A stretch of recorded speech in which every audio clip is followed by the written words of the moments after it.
I've had the Tenere for coming up for a year now, and it's pretty much time for it to go back, but I wanted to get one last proper trip in before Yamaha reclaim it. So we were doing some testing down at Almeria in the south of Spain. I had the bike shipped out by Focused Events, picked it up at the circuit, and I'm sat now in a hotel in Majaca in the south of Spain, and I'm going to ride from here to Albufeira, Vilamora area in the Algarve in Portugal.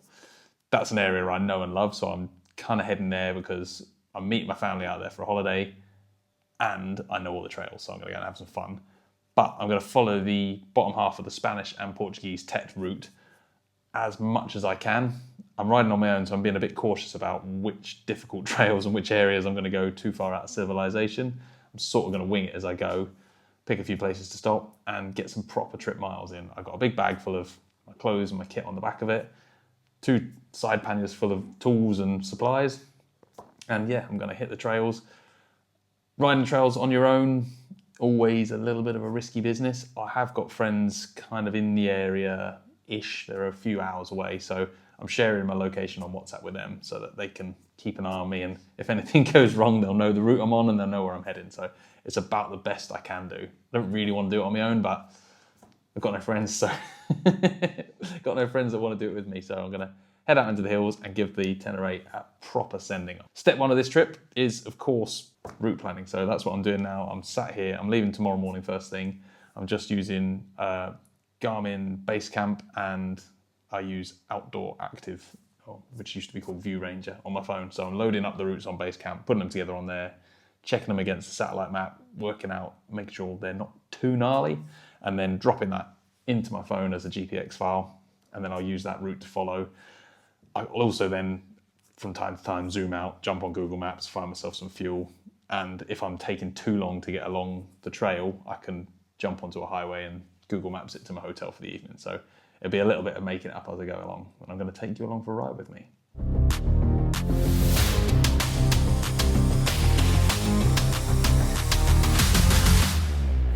It is 7 a.m, just before 7, something like that. I'm just leaving my hotel in Majaca. It's weird because we stayed here with a big group doing a track day, and it was rammed, and now it is like a ghost town. But I've got in total 320 odd miles to go today. Smash out this little early morning run, get a bit of breakfast, top up a fuel, and then I'm going to join the Tet from there on in. I've got 215 miles of Tet from the petrol garage. Luckily for me, it sort of follows the route of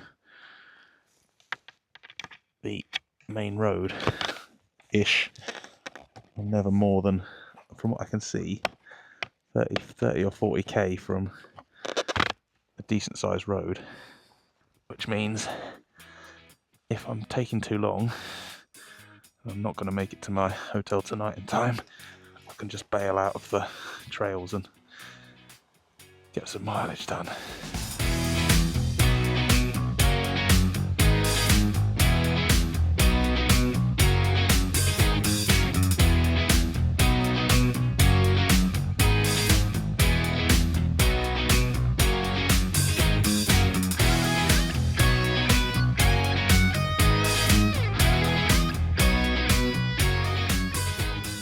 Made it to breakfast.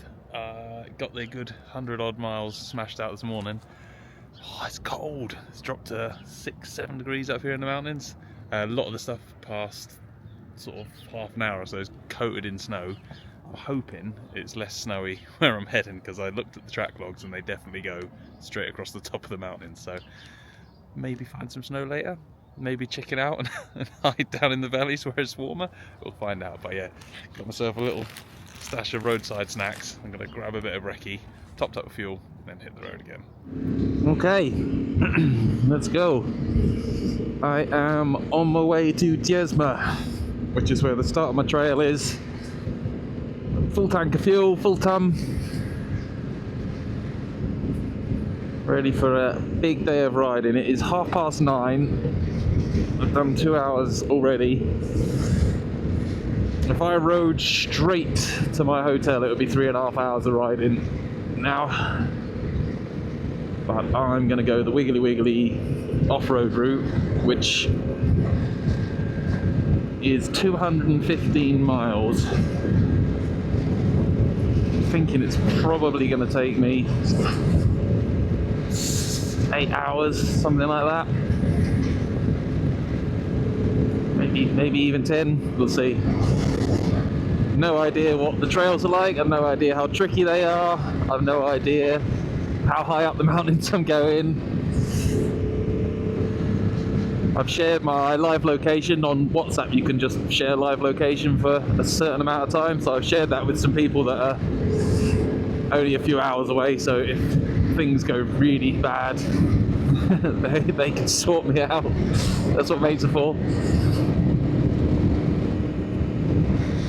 And yeah, excited and slightly apprehensive for a big day ahead on the trails.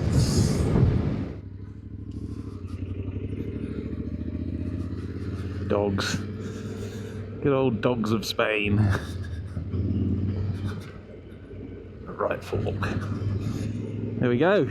It's happening. We're officially on the trails. Oh, that feels good. Actually be up on the pegs.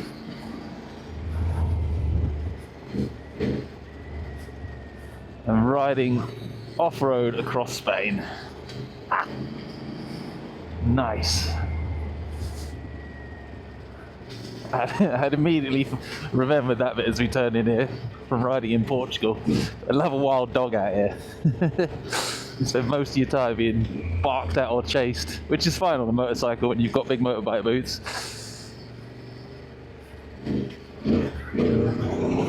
Not so awesome when you're on a mountain bike.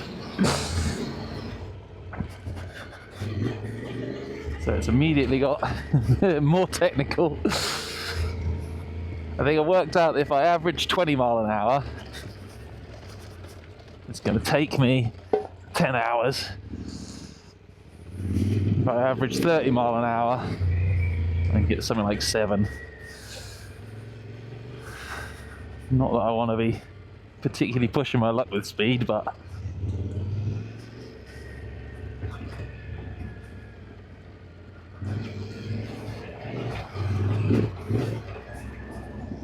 wow, some good scenery though.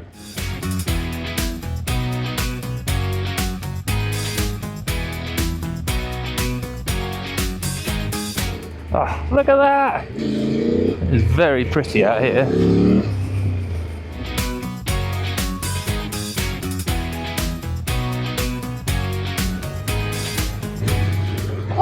Big scary dogs again.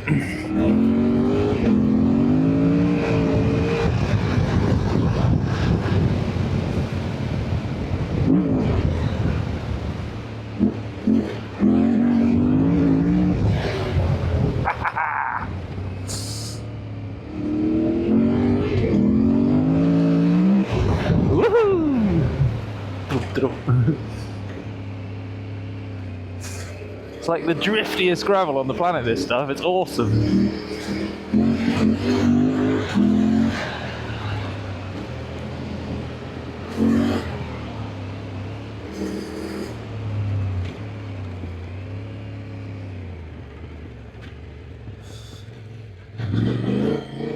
What a beautiful trail.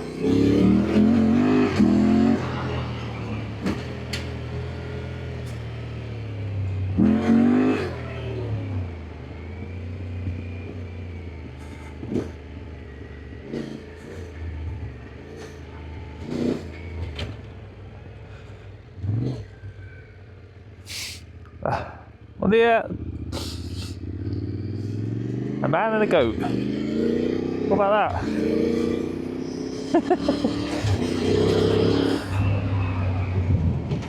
It's flipping brilliant.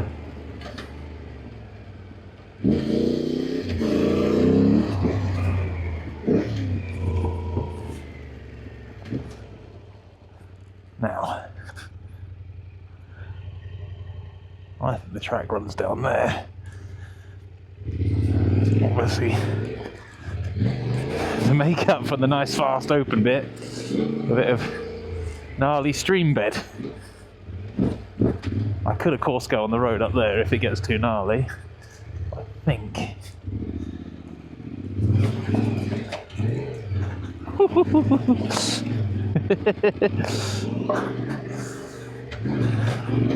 think we'll be alright. Look at that. It's so easy to get wrapped up in working on increasing the performance of these adventure bikes off-road and giving them bigger travel and giving them more aggressive tyres and lightening them and turning them into overgrown enduro bikes, but actually when you come and do an actual adventure ride rather than out for a day hooning around green lanes like an enduro rider, you remember just how good they are. And the Tenere is not the fastest adventure bike on the road. It's not the lightest. You can get single cylinder stuff now that's much lighter than this and easier to throw around.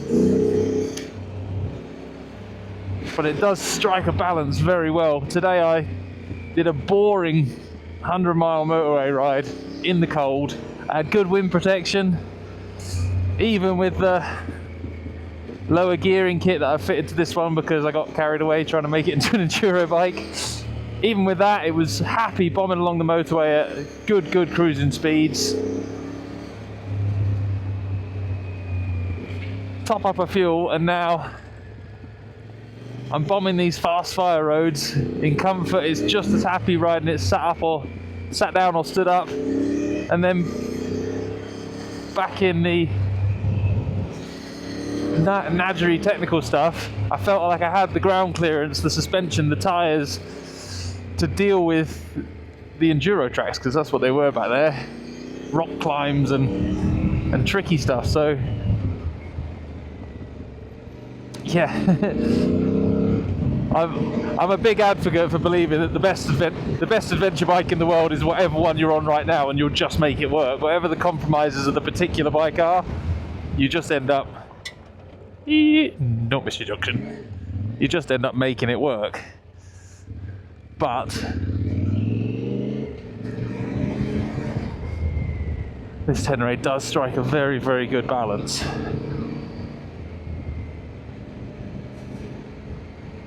And looks cool, makes me excited to get it out and ride it.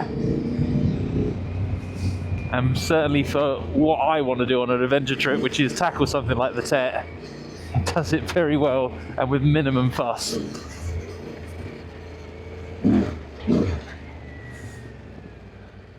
The things that I struggle with off-road in the UK on this bike, the height of it being the extreme and the always slightly nervous feeling front end. Out here with the gravelly terrain, not so sloppy and muddy, just haven't been an issue. It's just felt great. I can't right now think of a bike I'd rather be on. Right now, very happy with my cool looking Yamaha Tenere, loaded up with kit, riding into the unknown. It's a bloody good feeling.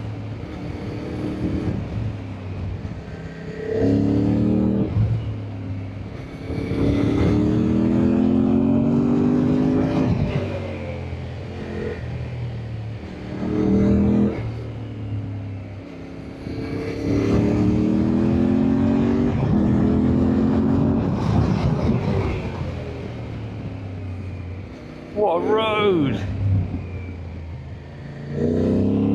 I can't believe you pass this on the highway instead of coming down here whenever you go across this route. Stupid highways.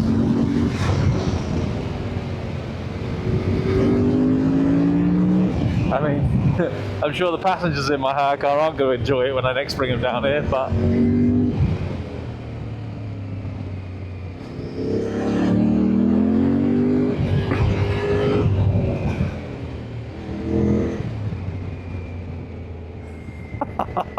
wow.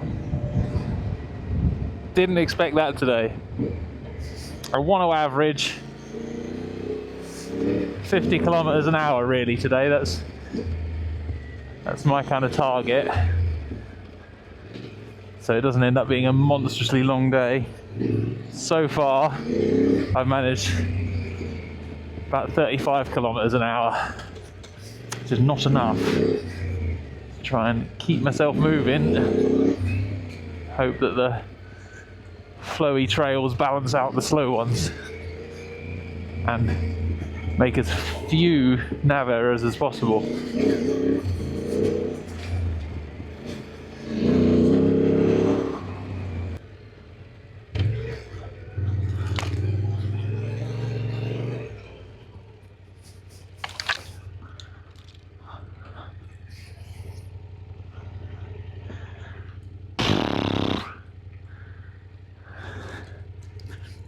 Right. This looks kind of gnarly. Hoping that I can use this zigzag route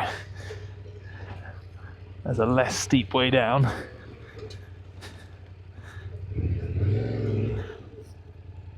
One of the important things I think about adventure bike riding is to remember where you are and what you're doing.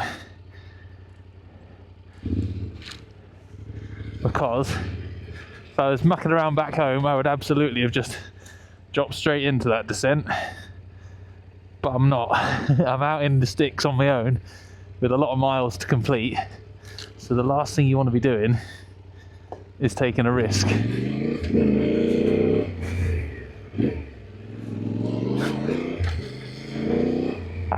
Cool.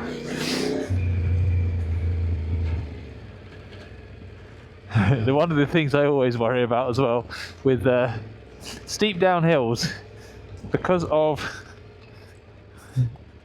physics, sooner or later, after enough steep downhills, you've got to go back uphill. And if the one you've gone down to get in is too steep for you to ride back up,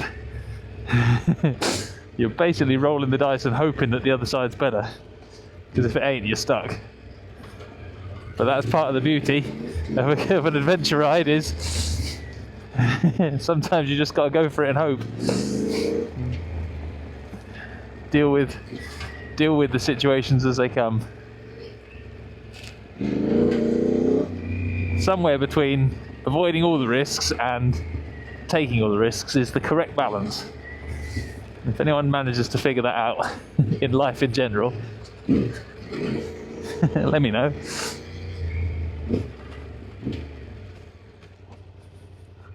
Look at that!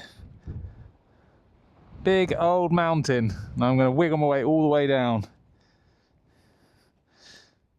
Loving the mighty Tenere, amused by the fact that I've been riding for 3 hours off-road and I'm not muddy. That doesn't happen back home.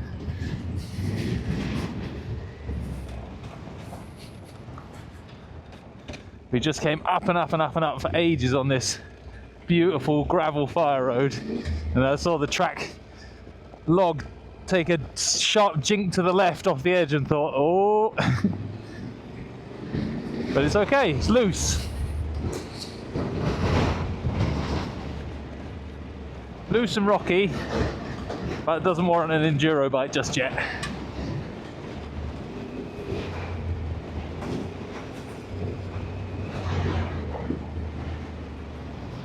Best of all, there's some local farmers and a little Suzuki Jeep bobbing their way down ahead of me, which is cool. There's a real mixture of absolute rugged beauty and huge man-made structures. There's a couple of huge quarries I've seen. That big dirty motorway sidling through the middle of it all. It reminds me of that scene, if you've ever watched Cars the movie, where they're explaining about Route 66 and how the old road weaved and wound its way through all the villages and towns. It took a long time to get there, but it was a beautiful route, and then the new freeway came in and all the towns died off. This is like a living representation of that in Europe. Everyone's hauling by on the freeway at 130 kilometers an hour. Well, this stuff is all largely ignored. guilty of doing it myself. Because you've always got somewhere to be. It's really important, must get there quickly. Status update. It is 2:15. I've been riding since 7 o'clock this morning. 100 miles hightailing on the highway, and then since then I've done just over 100 miles of small back roads, dirt roads, and kind of enduro single tracks. Been down mountains, across the plains. The plains has been really good actually, because I've been able to make loads and loads of progress. You can sort of sit at 80 kilometers, so 50 mile an hour across most of that stuff. Get a bit of mileage done. I've still got 100 miles to go of off-roady stuff. I reckon it's going to take me 4 hours, which gets me to the hotel at 6:15, which is nearly 12 full hours on the bike. It's a good day. We've got, I think, about 45 kilometres to go. It's 4:30 now, so I've made pretty good time this last couple of hours. The trails have been pretty quick, so I've been able to keep a fair old pace on. That last one was a bit tougher, super sandy, and then we were in tractor ruts for ages with loads of soft patches, and so it was really good fun. It stopped me thinking about how long it's taking because I was just having loads of fun bombing the trail and paying attention and constantly trying to remember to lift my attention to the next obstacle.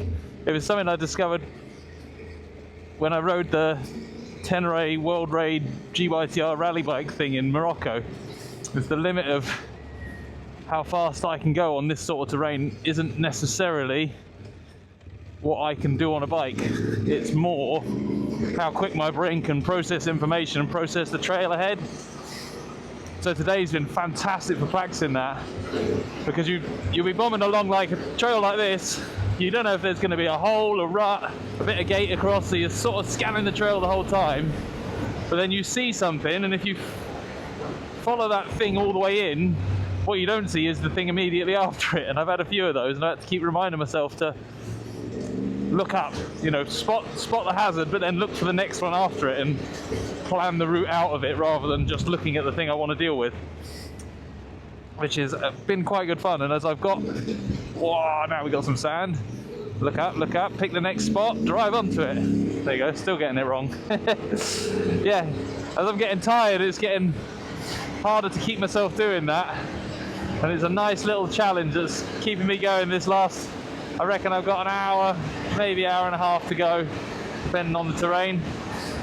So I'm having a nice little bit of rally practice, which is cool. And the Tenere is a nice bike for doing that on. Back home, I'm not a huge fan of the tall seat on this bike. I can deal with it, but it's tall. But out here, where you're sort of switching constantly from riding sat down to riding stood up, it's nice having that higher, flatter seat, so you're not sitting so far down each time. And when you're riding it sat down, you're that little bit higher, which gives you a bit more dominance over the bike and a bit of a better view and all those little things that help. So nice. A little bit more rallying for the way home. Trying to keep the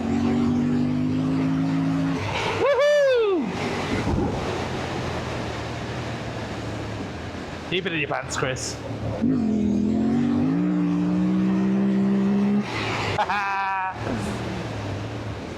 Like awesome hard packed sand along here.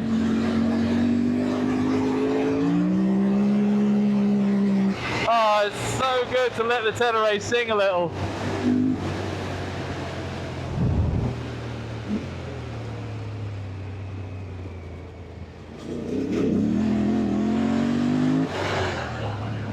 Watch the washout. Yeah! Oh, I absolutely love trail riding in Wales. I'm a huge fan of our technical terrain. It's beautiful, demands a lot from the rider, but there's nowhere I can think of where you get to do this for any length of time in the UK. Salisbury Plain, there's a few bits, but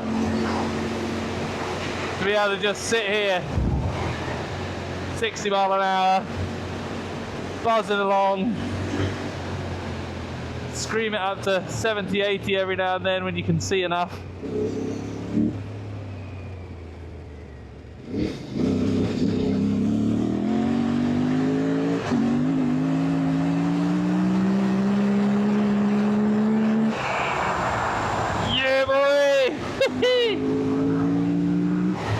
Oh, treats.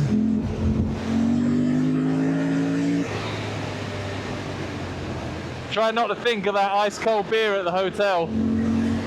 Trying to concentrate. Just rolling up to the Portuguese border, which is exciting. Done just under 200k so far today. 120-ish miles. Glad I chose to head north because, yeah, I did first hour or so was just flat farmland for as far as the eye could see, which is cool for a bit, but I was kind of over it. I like mountains. And then, yeah, headed up into the national park, up into the mountains now, crossing the border. I'm in Portugal. Immediately, graffiti covered bus station. Amazing.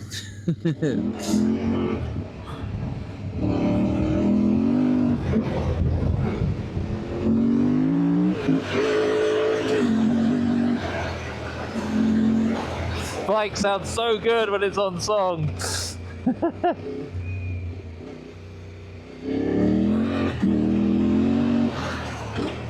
Feels a bit weird riding it like a rally bike when I've got a massive bag on the back.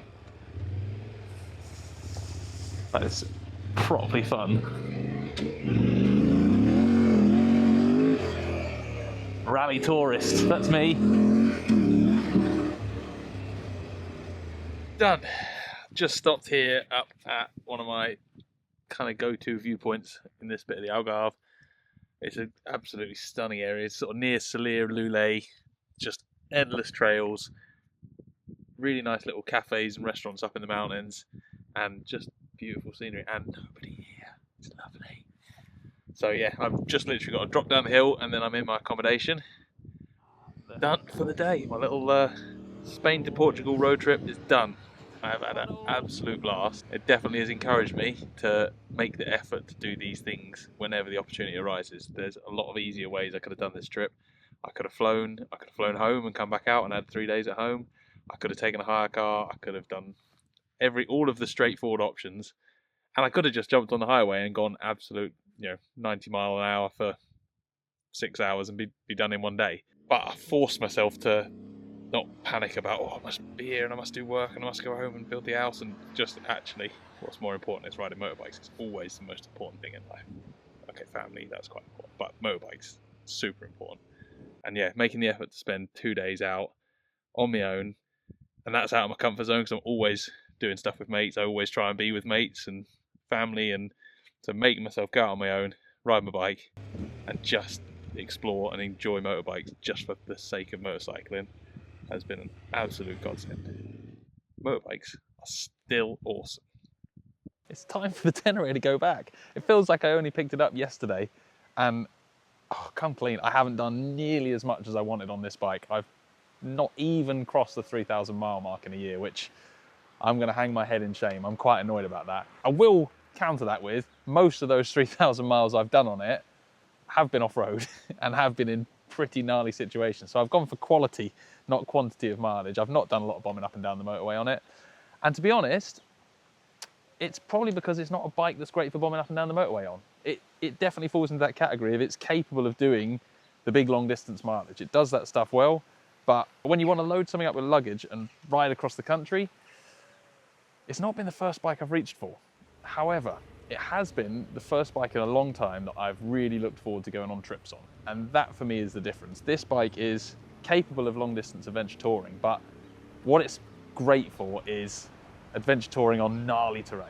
My last sort of final hurrah with this bike was 3 weeks riding around the south of Europe, which I'm still pinching myself that I'm lucky enough to be able to do that. Basically, I had 8 flights booked to various different events in the south of Europe for 3 weeks.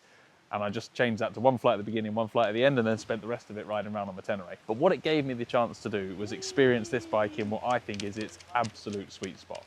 I've been riding a trail called the Trans-Euro Trail, which is a trail network that runs all over Europe. I forget how many thousands of kilometers it is, but it's a proper off-road track that you can ride, in my case, from Almeria all the way across to the other side of Faro in the south of Portugal, and then all up in the hills and a bunch of other stuff too. And that is where this bike has really, really shone. I've been riding trails that I don't know. I've been riding trails that I've got no idea how difficult they're going to be, what condition they're going to be in. And in that situation, it's like having range anxiety on your fuel tank, but it's like off-road capability anxiety. You know somewhere you're going to find a gnarly steep hill or a washed out track or a river full of boulders that you've got to ride through. And on more touring, bigger, more touring capable adventure bikes, I'd have got through, but I'd have been worried about damaging it, and I'd have had that anxiety. With this, no such worry. You know you can get through pretty much anything you come across, rider skill limited, but it can cope with everything. On top of that, when you then get to the fun trails and you want to play, this thing absolutely loves being thrashed. And when you're not touring around, when you're not trying to do distance, but when you're actually going out for a thrash, it really comes into its own. I've had so much fun riding it hard off-road for distance and switching between smashing out loads of miles and just going for a play for 3 or 4 hours and then having a coffee. I think what we're all looking for in a bike is when you have a trip and you have a journey, and the whole time you've got that nice warm feeling of, I flipping love my bike. That's, you know, if you've had that feeling with your own bike, you'll know exactly what I'm talking about. That feeling of like, I don't want to be on anything else. I'm getting off and I'm looking at it and smiling, but really I just want to get back on and ride it again. And this, for me this year, doing this trip riding distance on trails has been exactly that with the Tenere. I've every single day looked forward to getting up and getting on the bike. Every single day I've tried to do stupid numbers of miles and look for harder terrain and relish when the track turns steep up a bank. That feeling is exactly what I've got with this. I didn't have that feeling when I was riding it up and down the motorway in the UK. I didn't really have that feeling when I was riding really hard extreme enduro stuff in the UK. But covering trails, covering distance, with that ability to jump on a highway, bomb along at 140 kilometers an hour for an hour, and then back into the gnarliest trails, that is the absolute sweet spot for this extreme. A couple of thoughts about the bike as it's been throughout the year that I've kind of come to know and love about it. In terms of the modifications, I've not got any regrets actually. The full exhaust system and airbox was a really good improvement to the power. I was a little bit struggling with the noise. The intake noise from the airbox is noticeable. It's awesome, but after 2 or 3 hours, it's noticeable, so you need your earplugs back in. The extra baffle I put in the exhaust just dropped it down to that level where I'm happy with the noise it makes. I love the sound of a beautiful bike. I don't like loud bikes, especially when I'm trail riding.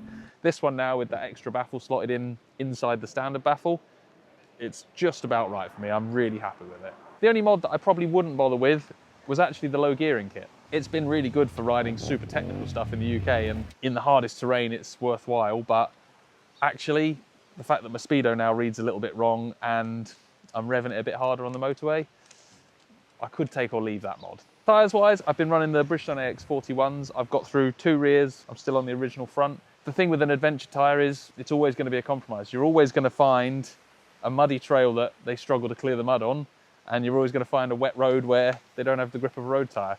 But as a balance, they've coped with every situation. There's never been a point where I wished I was on a different tyre for that day. You know, there'll be a moment when the trail's a bit muddy, and then a moment where they're perfect, and then a moment where the road's a bit slippery, and a moment where they're perfect. I found them a really good balance, and I think they match this bike pretty well. One big question I had at the beginning of the year was I wanted to put the Tenere's solidness, its reliability reputation to a test. Now, I haven't done that in terms of millions of miles, but this bike has had a hard year. I have hammered it off-road. I have thrashed the life out of it on the road. It's not been a garage queen. It's not been cleaned every time it's been ridden. And actually, it's been flipping impressive. It has not missed a beat all year. There's not been so much as a warning light on the dash for something that shouldn't be on. It has just kept working every time I've ridden it, and it doesn't feel like it's worn in at all.